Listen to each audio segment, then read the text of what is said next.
Guys, we are back and we have a new car today. This is one we just picked up the other day. This is a 2013 Touareg TDI with 191,000 miles on the dash. It's getting up there. But dude wanted 7K. I thought I'd get him for 5. I showed up. The thing was actually really nice. The paint was very good.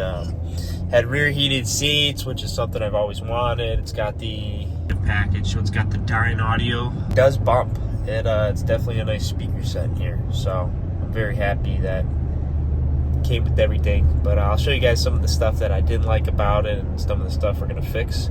But yeah, drove like an hour away to get it. My boy Michael, shout out Michael, drove me down there, and we kind of made it a thing to get it. Didn't want to drive all that way and fucking drive all the way back without getting it. Granted, you could drive 10 hours, and if it's not a good car, don't buy it. But in this case, it was the executive package. Even though it had higher mileage, the thing drove phenomenally. You know, it's going to need some work, but good thing I know how to work on these. So yeah, I'm really excited. It's got rear heated seats, which is few and far between for these things. You never see rear heated seats in these. I think there's like an option and you'd have to select when you're building it, and not many people did it. So it says that, and the Dyne audio system. It does not have the ventilated seats, and it does not have the heated steering wheel, which you could live without. It's not that big of a deal, I'd say. But yeah, other than that, this thing is pretty clean. We're gonna do an inspection on it, kind of show you guys the things that I found, show you how it's looking for 200,000 miles. But I'd say it's pretty clean. I'd say there's not too many issues with it so far, knock on wood. But yeah, we're gonna probably do a little bit of a carbon cleaning on it today, take off the ASV pipe right before the intake manifold and start scraping that out, because usually that builds a majority of the carbon, considering that the EGR inlet tube is right there, or the outlet tube going into the intake is right there. So we're gonna take that off and clean it out real good, and then we got some modifications on the way to make this thing a little bit more efficient and a little bit more powerful and reliable. So we'll get back to that in a little bit here. All right, we got her at the shop. It's looking pretty filthy under here. Looks like it's never been cleaned in the 190,000 miles the thing's been driven. So what we're gonna do is we're gonna hit it with some soapy water first, kind of cover it, and then we'll give it a nice power wash. It's generally safe to power wash. I just wouldn't focus on any electrical connectors too long. And then as long as you dry it out real well, it shouldn't give you any issues. So we're gonna start with that, clean this thing up real nice before we do any further repairs or investigation. Engine cover looks atrocious, so we're gonna clean this up too. A little bit of soapy water, never hurt nobody. Cover it up, let it soak for a minute, and we'll pressure wash it right off. All right, we're gonna jump into taking this ASV pipe off here. This is the anti-shutter valve. This sucker right here. It'll help in the event of a diesel runaway, which is highly unlikely with a common rail. But it also helps when you shut the motor off to get less of a harsh shut off. But so we'll be removing this. This pipe should be coated with carbon because the inlet of the outlet of the EGR passage comes right here. There's a little mix valve, but it doesn't do a very good job. This thing gets extremely sooted up. So we're gonna take this off, give it a nice cleaning. But to do that, there's gonna be 3 T30s right here. There's gonna be one 7mm / flathead screwdriver if you want to take it out. Electrical connection on the back of this with a squeeze tab. This is going to be H5 or H6 hex right here. Take off this EGR clamp. Moving down the line here, we got there's going to be 2 holding this plate in for the EGR, and then there's going to be 1 mounting back there. So you got to take that mounting one off, this mounting one off, this line for the dipstick tube. And then there's another one right here. And there's going to be 4 of these. I believe these are triple squares. Hopefully they're not stripped out. Oh, no, they are hexes. They don't look stripped. This should be a H5 or H6. There's going to be an electrical connection right here. And this whole pipe will just come right on out. So we're going to get to doing that. Taking this thing out. And we'll show you guys how much carbon is in here. All right, let's see if we can see how much carbon's built up. Yeah, pretty bad. Let's take it off the rest of the way and see how bad it really is. All right, moment of truth here. Oh my gosh. Holy shit. Yep, that's 200,000 miles of EGR. We're gonna get to scraping this in a second here. Wow, that's crazy. Let's see how the holy cow. I mean, it's to be expected, but damn, it always surprises me every time I take it off. Let's pull this electrical connector off right here. All right. Wow. Holy cow. That is to be expected, but it always surprises me. Always surprises me. Let's get to scraping on this. All right, we're gonna get to scraping. It's gonna be a little noisy. I got this fan going on the back. It's hot as balls here, but we'll take off this little mixer valve here, which will be deleted.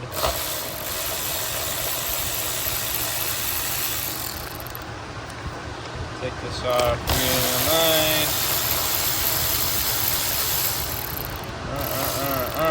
You didn't see that.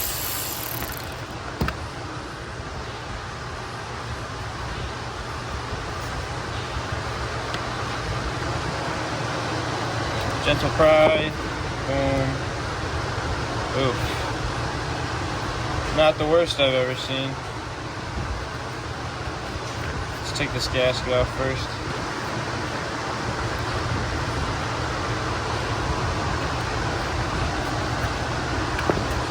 All right, here goes nothing. Yeah.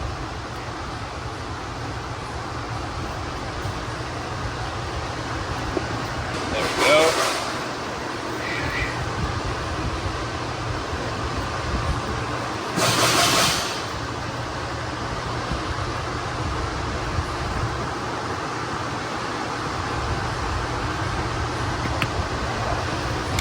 This is wet carbon. I think this thing's burning a little bit of oil. This is some wet ass carbon. Usually it's dry, but see that oily texture to it. Kind of is telling me this thing is burning a little bit of oil. So we're gonna put some Valvoline Restore and Protect in it after doing a liquid moly oil flush. I'll put some Ceratec in there as well, and hopefully that will eliminate this issue for us. It's a lot of wet carbon there.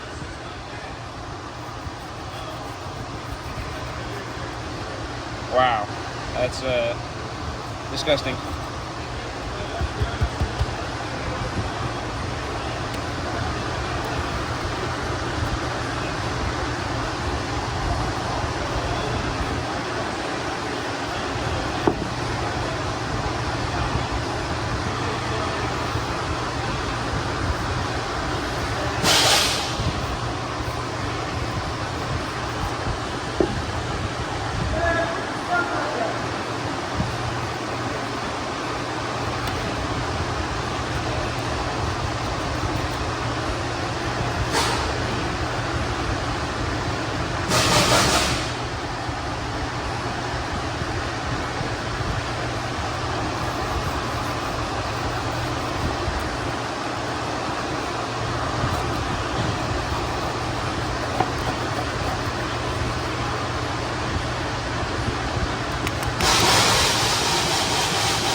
What do you guys think? Should EGR be illegal?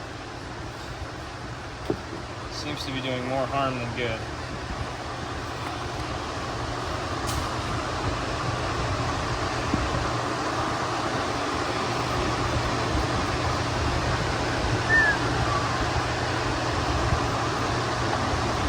I'll go get the butterfly valve and we'll do that as well. This one is extremely caked. This is disgusting.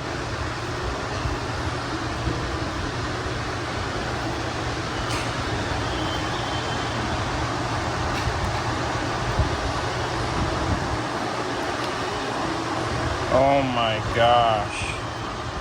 Dude, this has to be like breathing through a straw. Oh my gosh.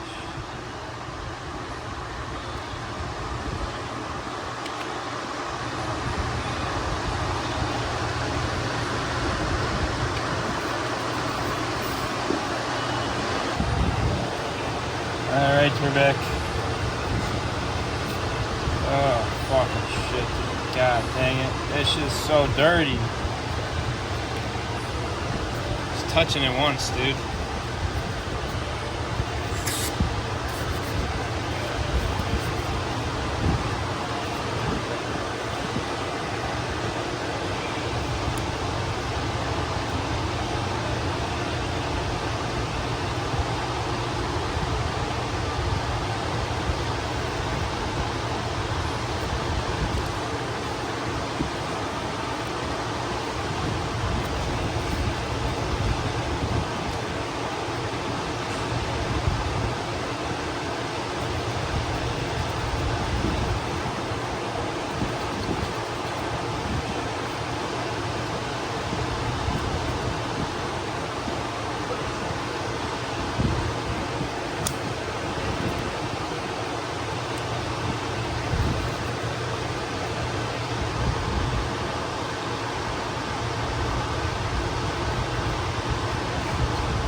Alright, I think that's a majority of the large chunks. There's still going to be quite a bit more, but that's going to be smaller chunks. Just look at how like liquidy it is. This thing must be consuming a little bit of oil. I mean, that's like, usually it's like a slime almost. Usually it's like a dry powder, so either the PCV's going out or it's burning a little bit of oil, or probably both. This thing's got a lot of miles on it, but yeah, take care of her. That much carbon is built up. Let's see if we can make like a snowman or something.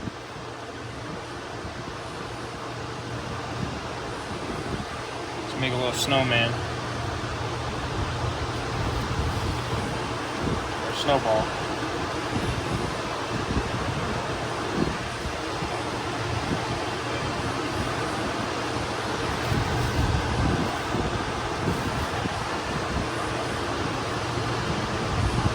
Should I weigh this? Should I see how much carbon came out and weigh this? Take a guess in the comments down below how much this weighs. Look at that.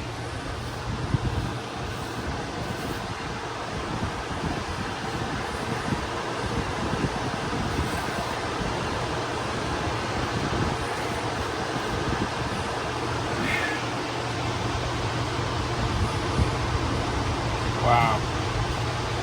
Nothing but fucking soot and oil. Imagine eating this. Ugh.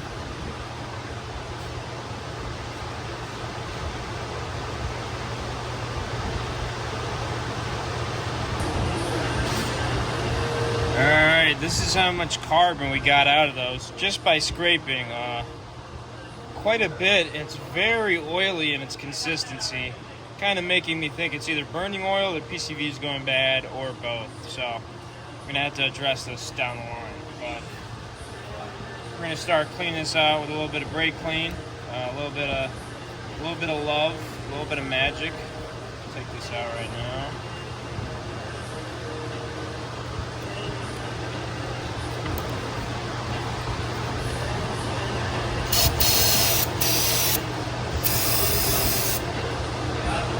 Wow.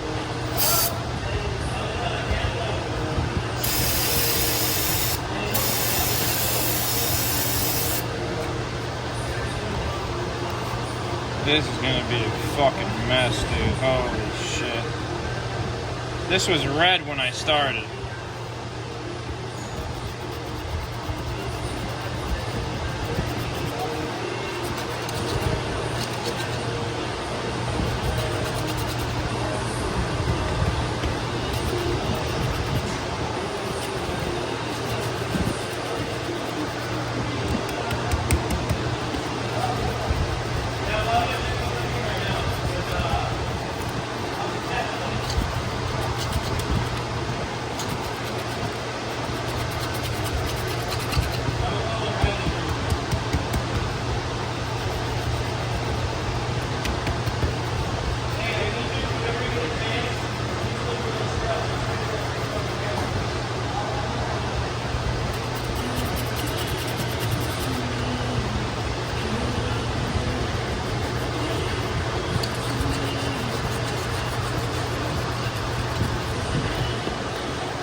switch it to a longer pick.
This is going to be tough coming off. I have to let this soak in some solvent or something.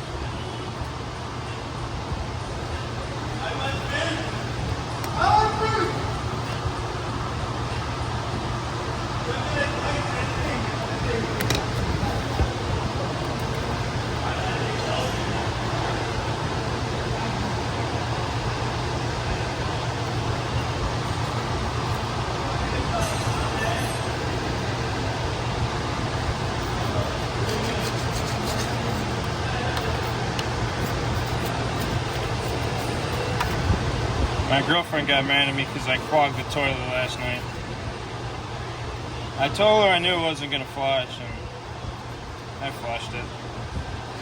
It almost overflowed, but it didn't. So here I am today.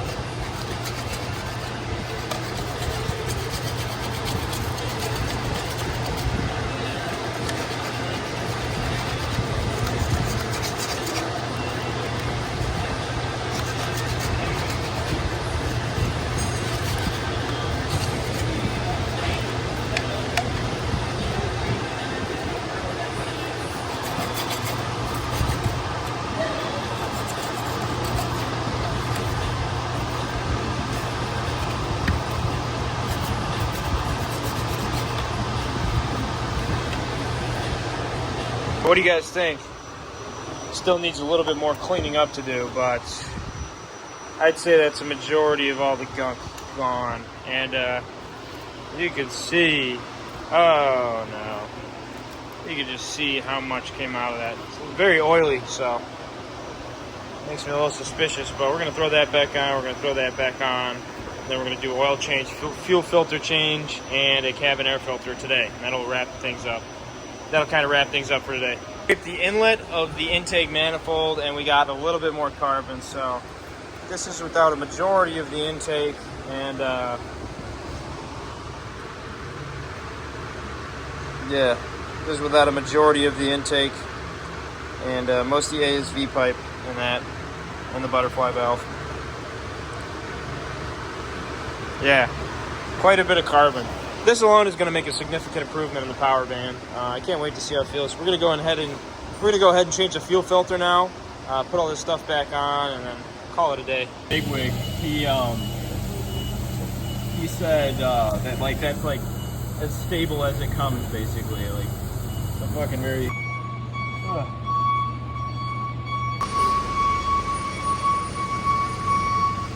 Just change the fuel filter. It's going to be 5 T20s. You just take these out. The whole thing pops off pretty easy. And there's a little bit of debris and metal at the bottom. So we sucked it all out with a little extractor right there. Cleaned it out with a little bit of brake clean and made sure to wipe it down real nice and make sure there's no debris in there. And then we removed the old filter, which is disgusting. It's supposed to look white and nice and clean, but looks like it's been in there for a while, pretty dirty. So we're gonna move on to the oil change. We got a liquid moly oil flush. We're gonna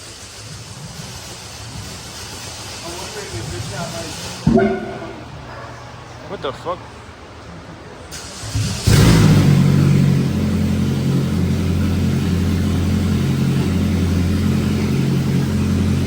Up this oil flush in there, idle it at 1500 for about 15 minutes. Alright, we're moving on to the diff now. It's going to be H beats. You're going to want to pull the fill plug first to make sure you can get it out. Then pull the drain plug. And this looks pretty good. It looks like it's been changed once before, so not too concerning.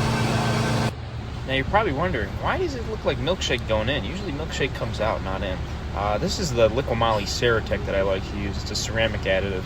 I'll tell you what, for 192,000 miles, this thing is running and driving around. I honestly can't believe how good these diesels are. We're going to do a little bit more work